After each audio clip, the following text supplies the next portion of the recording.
akan menceritakan pengalaman yang aku alami beberapa waktu yang lalu. Dari dulu, aku memang tidak percaya dengan yang namanya hantu ataupun hal-hal lain berkaitan dengan mistis. Namun, semua itu berubah pada hari itu. Namaku Ical, seorang anak tunggal dari keluarga yang bisa dibilang berkecukupan. Ayahku bekerja di sebuah perusahaan sebagai sales dan marketing.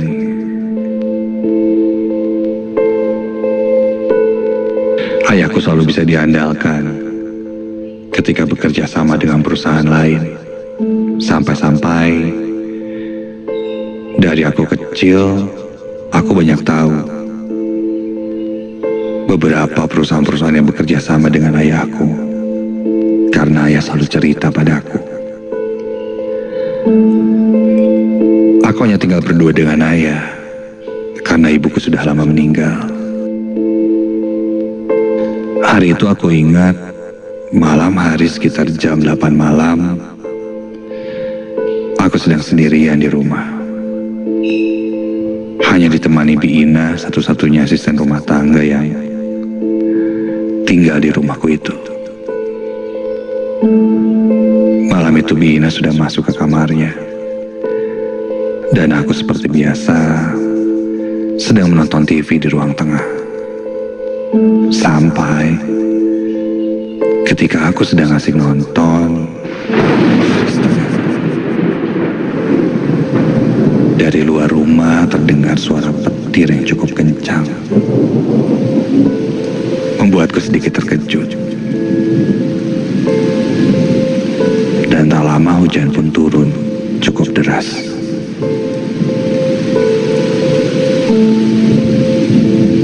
Aku buru-buru mematikan TV, mencabut antenanya karena takut terkena petir.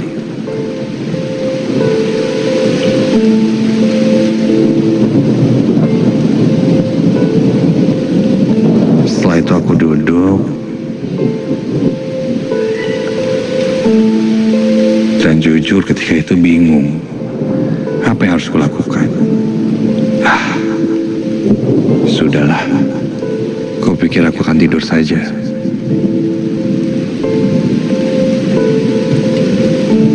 Sampai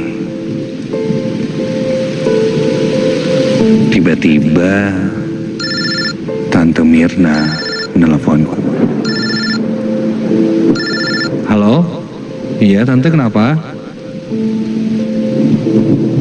Tante Mirna menanyakan apa ayahku sudah pulang atau belum.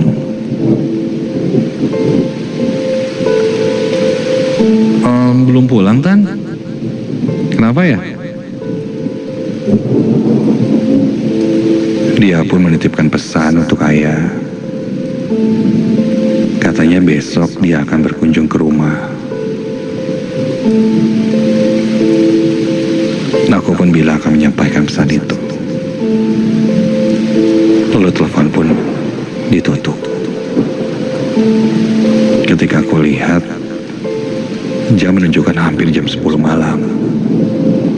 Tumben sekali sebenarnya ayah belum pulang. Dan tidak ada kabar.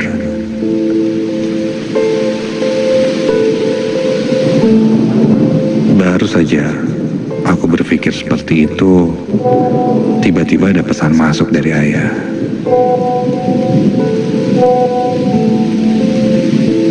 Yang isinya memintaku untuk menjemputnya. Aku pun langsung bergegas untuk menjemput ayahku menggunakan mobil, karena di luar hujan masih sangat deras.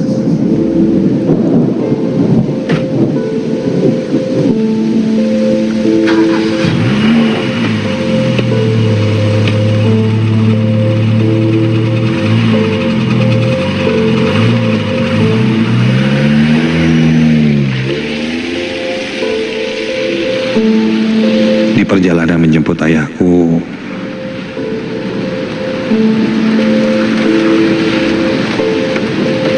aku cukup berhati-hati karena hujan yang sangat deras itu membuat jarak pandang tidak cukup jauh. Ditambah jalanan yang sangat sepi.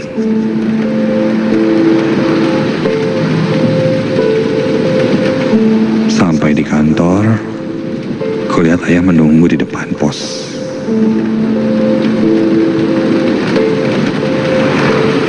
Aku klakson,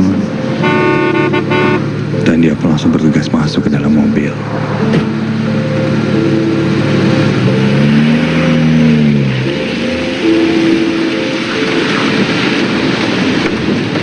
Di perjalanan pulang dengan ayahku, aku bilang pada ayah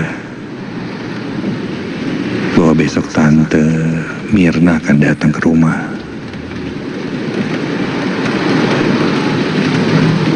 Ketika mendengar itu,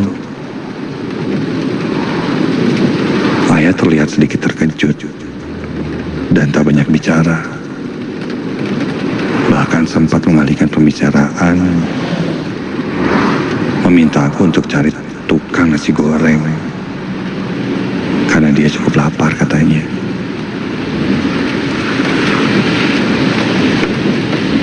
Sambil jalan, aku pun mencari ke sekitar kiri dan kanan apakah masih ada tukang nasi goreng. Sampai akhirnya aku temukan satu tukang nasi goreng yang masih buka.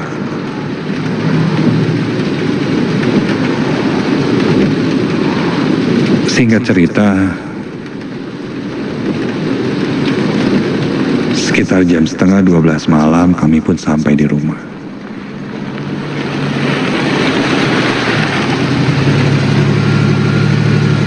Hujan ketika itu sudah mulai reda. Kuparkirkan mobil, kami berdua turun, dan ketika kami masuk ke dalam rumah, aku dan ayah dikejutkan dengan keberadaan Tante Mirna yang tiba-tiba saja sudah ada di dalam rumah. Kok Tante udah ada di sini?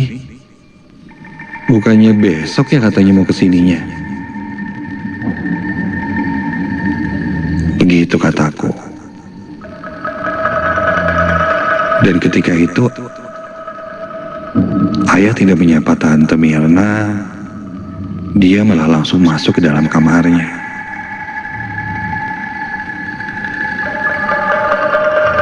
Tante Mirna pun tidak jawab pertanyaanku. Selang berapa menit, ayah keluar dari kamar dan mulai bicara dengan tanteku. Sementara itu aku masuk ke dalam kamar. Sepertinya ayah dan Tante Mirna ada satu obrolan yang sangat penting. Apa ya?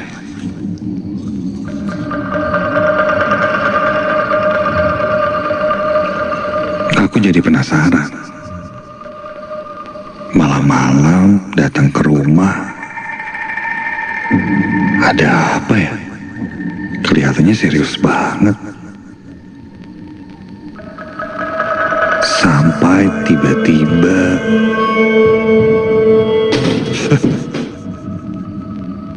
mendadak aku dikejutkan ada suara yang sangat gaduh dari ruang tamu.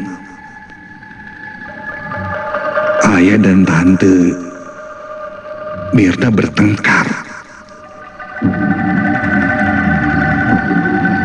Bergegas aku pun keluar dari kamar dan kulihat Tante Mirna menangis sambil memegang pipinya. Kontan aku tanya, apa yang terjadi? Tanpa menjawab apa-apa, ayah langsung masuk ke dalam kamarnya, membanting pintu dan menutupnya. Dan Tante Mirna pun buru-buru pamit pulang. Malam itu aku benar-benar tidak tahu apa yang terjadi dengan mereka.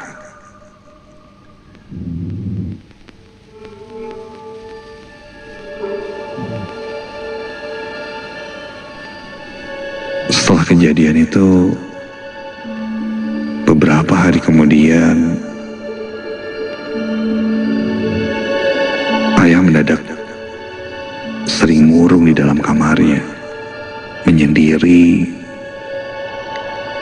dan jadi jarang ngobrol denganku.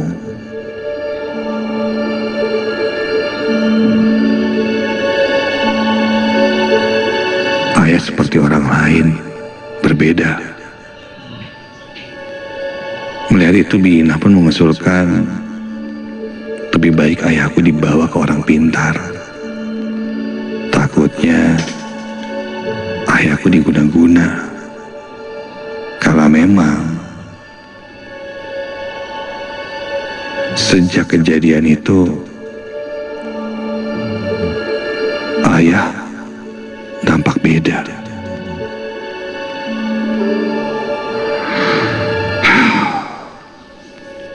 Malam itu pun tiba.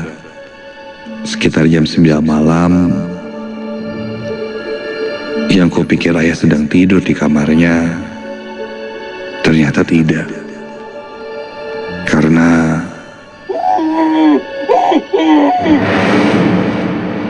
terdengar suara teriakan yang sangat kencang dari dalam kamar ayah.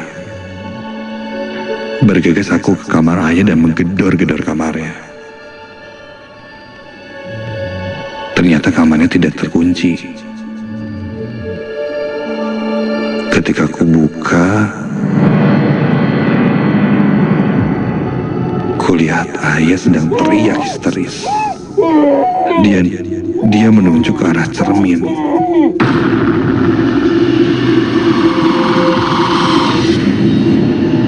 Seakan-akan ketakutan. Kulihat di cermin, tidak ada apa-apa. Ya, ayah kenapa ya? Ya, ayah sadar ya, istighfar ya. Ya. Sambil terbata-bata ayah berkata, dia melihat sosok seorang pria tinggi besar.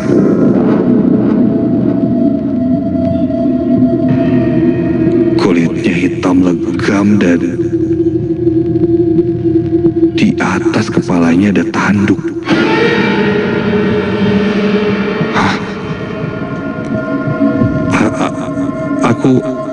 Aku tidak tahu apakah ayahnya berhalusinasi atau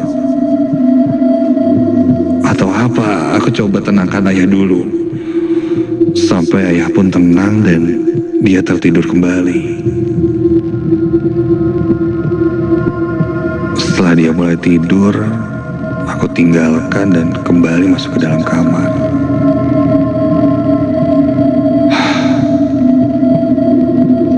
Ayah kenapa sih? Ngelihat cowok tandukan. Mimpi kali ya. Malam itu benar-benar sangat sunyi. Sampai ku dengar suara anjing yang tiba-tiba melolong panjang sekali. Jarang-jarang ku dengar suara anjing melolong di tengah malam seperti itu. Dan terdengarnya jelas dari depan rumahku.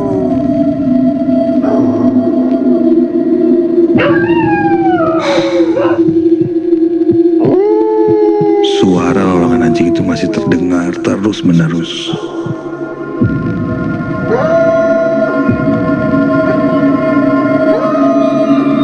Sampai akhirnya suara itu hilang sendirinya.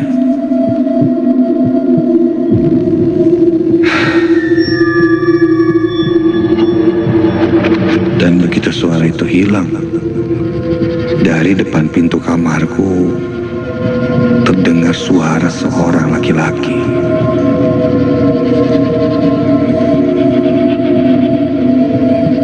Suara itu memanggil-manggil namaku. Dan itu jelas suara ayah.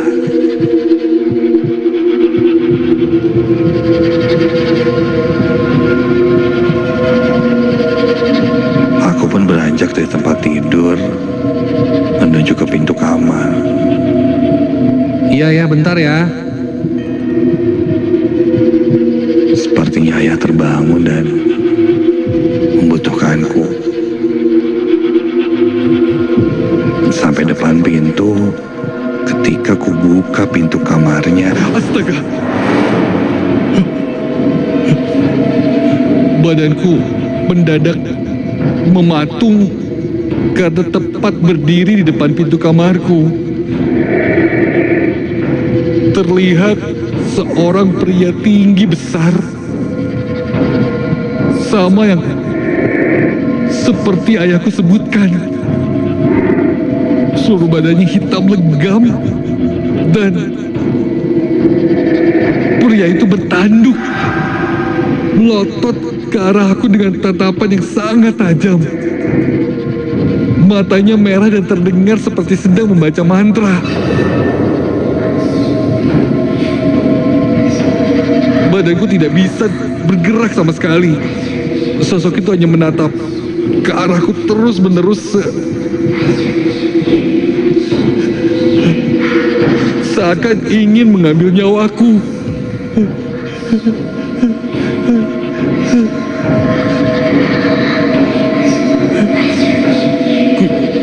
Ku coba membaca doa di dalam hati, tapi entah kenapa selalu gagal. Sampai sosok yang tingginya selangit-langit rumahku itu tiba-tiba membungkukkan badannya dan kali ini wajahnya tepat berada di depan wajahku. Bentuk wajahnya tidak seperti manusia. Hidung, mata, mulut dan raut wajahnya lebih terlihat mirip binatang yang sama sekali belum pernah kulihat. Ternyata sekujur badannya dan wajahnya itu dipenuhi dengan bulu berwarna hitam. Giginya bertaring dan dia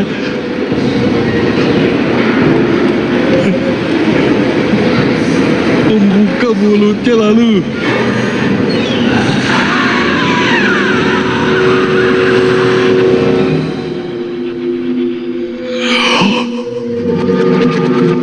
aku pun tak sadarkan diri ketika itu.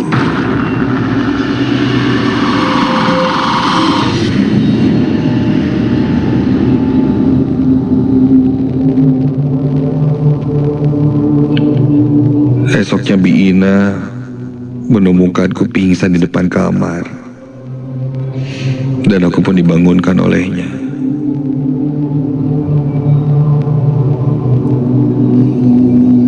Aku pun ceritakan sama Biina kejadian yang kualami, namun tidak kuceritakan pada ayah.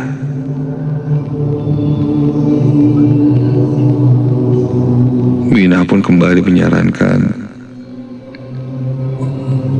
untuk datang ke orang pintar atau Pak Ustadz untuk menanyakan apa yang sebenarnya terjadi. Akhirnya aku setuju. Dan setelah diterawang, ternyata itu adalah sosok kiriman untuk ayahku. Ada yang sengaja mengirimkan sosok itu. Entah apa maksudnya, aku tidak tahu.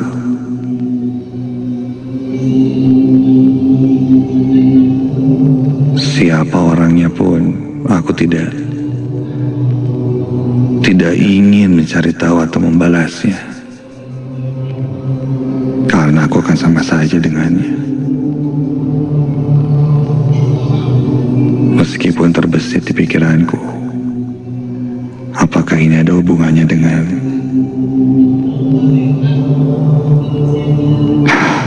Sudahlah. Ini masih menjadi misteri untukku.